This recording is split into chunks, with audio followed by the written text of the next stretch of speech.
my beautiful people, welcome to my channel.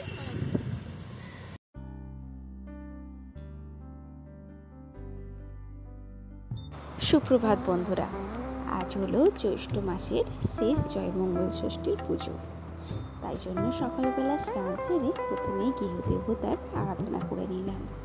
আজকে সকাল সকাল ব্রাহ্মণ ঠাকুর আসবে, তার জন্য জোগাড় করে নিলাম, খিলি করলাম আর ঠাকুরের পুজোর জন্য সব ব্যবস্থা করে নিলাম। এই পুজোতে কী কী লাগে সেগুলো আমি আগের একটি ভিডিওতে আপনাদের সাথে শেয়ার করেছি।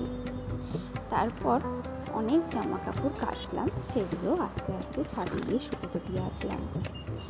ততক্ষণে ব্রাহ্মণ ঠাকুর এসে গেছে নিচে, উপর থেকে শুনতে পেয়েছি, তাই জন্য তাড়াতাড়ি করে জামা কাপড়গুলো রোদে দিয়ে নেমে পড়লাম।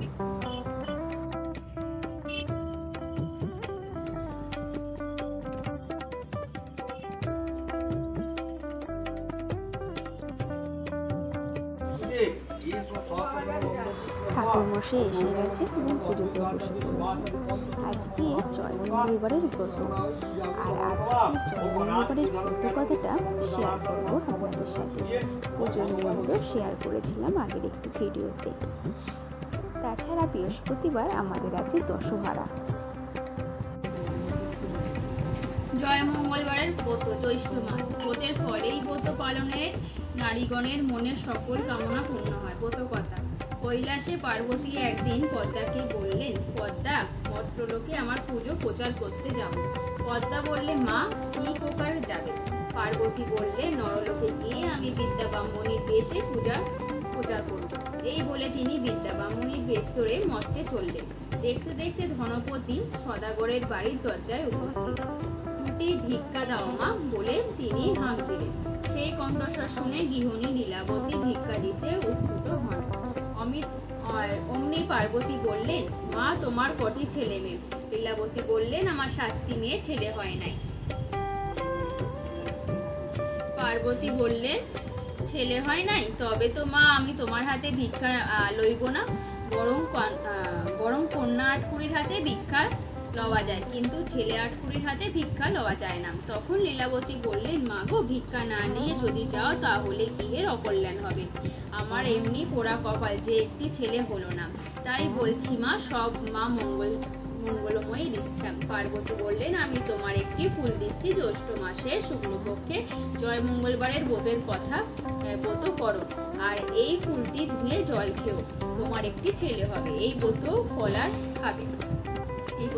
খাবে। ফুলটি দিয়ে পার্বতীও অদৃশ্য হলেন।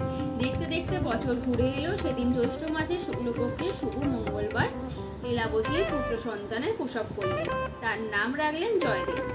এবার পার্বতী ব্রাহ্মণীর বেশ ধরে নীলাম্বর বেনের বাড়িতে গিয়ে উপস্থিত হয়, তাকে পাললেন। বেনে গৃহিণী কলাবতী ভিক্ষা দিতে গেলেন। অমনি পার্বতী বললেন, বাছা, তোমার কটি ছেলে মেয়ে?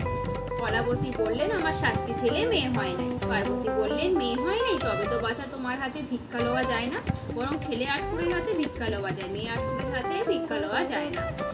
কলাবতী তার পা দুটো ধরে বললেন, মা, আপনি আমার রক্ষা করেন। মা দুর্গা ঝুলি থেকে একটি ফুল নিয়ে কলাবতীর হাতে দিয়ে বললেন, বাছা, এই ফুলটি ধুয়ে জল পান করলেই মেয়ে হবে।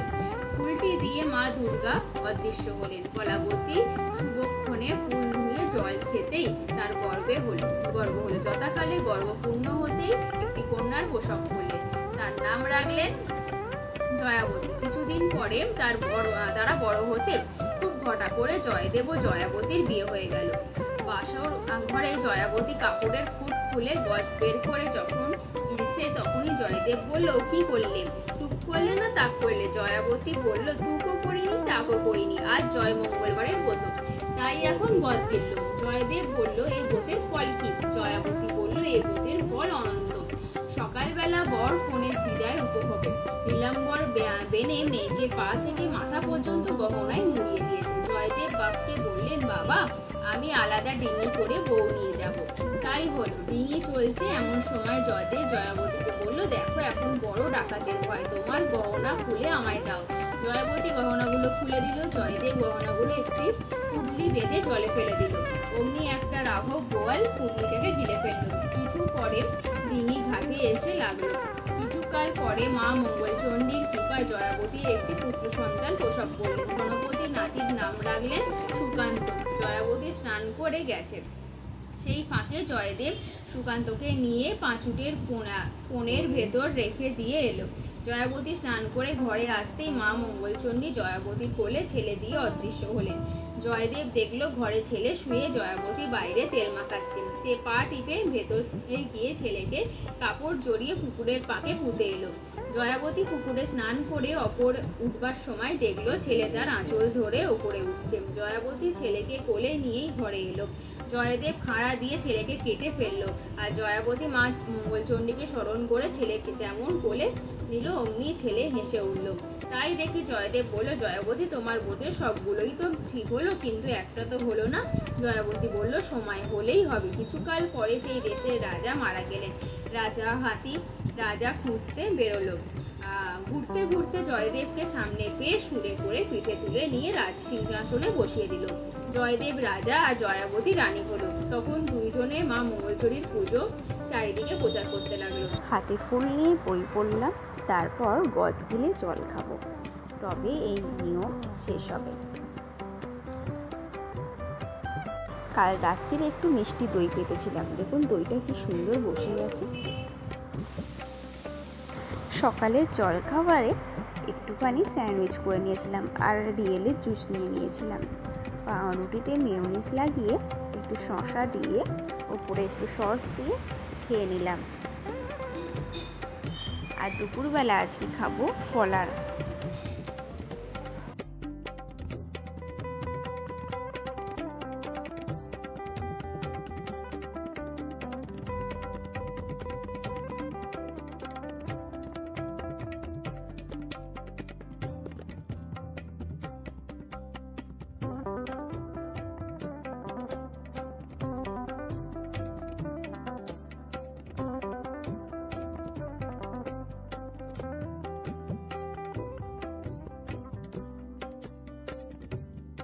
দুপুরের জন্য চিড়ে, দই, কলা, ওপরে একটু মুরগি আর চিনি নিয়ে নিলাম। আজকের ভিডিওটি কেমন লাগলো অবশ্যই কমেন্ট করবেন, আর ভালো লাগলে লাইক, কমেন্ট, শেয়ার করতে ভুলবেন না। প্রতিদিন সন্ধ্যে 7টায় আমি লাইভ করি, অবশ্যই আসবেন, নতুন করে আলাপ হবে।